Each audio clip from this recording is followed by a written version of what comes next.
Wayne was a 20-something guy stuck in life's quicksand. By day, he flipped burgers at Burger Blast, and by night, he scrolled through social media, watching peers chase their dreams while he felt chained to a fryer. His life wasn't a train wreck, just an endless track to nowhere. Every so often he'd dream of making it big. What big even meant, he wasn't sure. But nothing ever happened. Until the voice came. It started on an ordinary Tuesday. Wayne was standing at the bus stop, earphones in, zoning out to some lo-fi beats when he heard it. A voice, clear as day. He'll say he's sorry, but he won't mean it. Wayne pulled out his earbuds and glanced around. The only other person nearby, a tired man in a rumpled suit, didn't seem to notice anything. Shaking his head, Wayne chalked it up to lack of sleep. Later that day, his manager Carl cornered him over an overcooked batch of fries. "You're slacking again, Wayne. This isn't rocket science." Wayne started to defend himself, but Carl sighed dramatically. "Sorry, but you're on thin ice." The voice had been right. Wayne dismissed it as a coincidence, but something about it gnawed at the back of his mind. A week passed. Wayne was stocking shelves during his side gig at a convenience store when the voice returned, whispering directly into his thoughts. "She'll offer you hope, but it's hollow." Wayne froze mid-step, glancing around. The fluorescent lights hummed overhead, and everything seemed normal. "I'm losing it," he muttered to himself. That evening, a sharply dressed woman strolled into the store, all smiles. She handed him a glossy flyer promising a life-changing financial opportunity. "It's easy, and anyone can do it." Wayne almost considered it, but the voice's warning echoed in his head.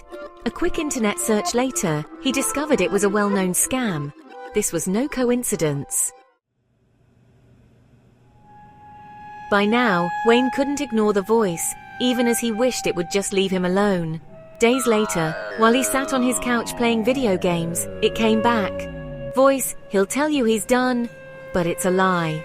"Wayne, all right, what now?"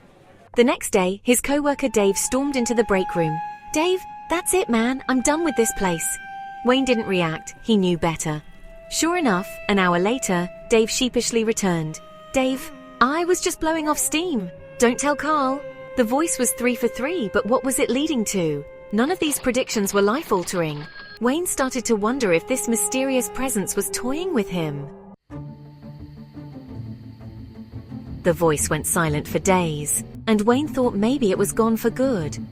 Then, one evening while he walked home beneath a slate-grey sky, it returned, louder than ever.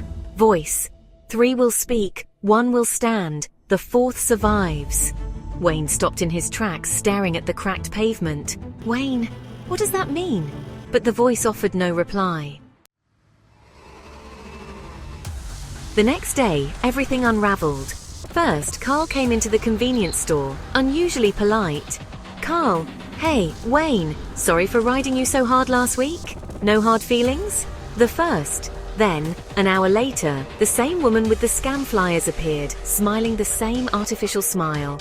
The second. Finally, just as Wayne's shift ended, Dave strolled in, ranting once again about quitting for real this time. The third. Wayne felt the air grow heavier with every moment. He stepped outside, scanning the quiet street, and then it happened. The ground trembled violently beneath Wayne's feet. A deafening roar split the air as a massive sinkhole tore through the street. Asphalt crumbled like paper. Power lines snapped and sparked, and screams filled the chaos. Buildings collapsed into rubble, the world transforming into a nightmare in seconds. Wayne barely made it out of the store as the ground caved in behind him. Flames erupted from ruptured gas lines, cars vanished into the abyss, and a thick cloud of dust swallowed everything in sight. Voice, the 4th survives! Wayne's heart raced as he looked around. He spotted Carl, the woman, and Dave huddled together on a fragment of asphalt, screaming for help. Before he could move, the ground beneath them crumbled, sending them plunging into the sinkhole. Wayne stood frozen, his mind racing. The voice had been clear. 3 would speak, but only 1 would stand. Then it hit him. The 4th survives. It was him.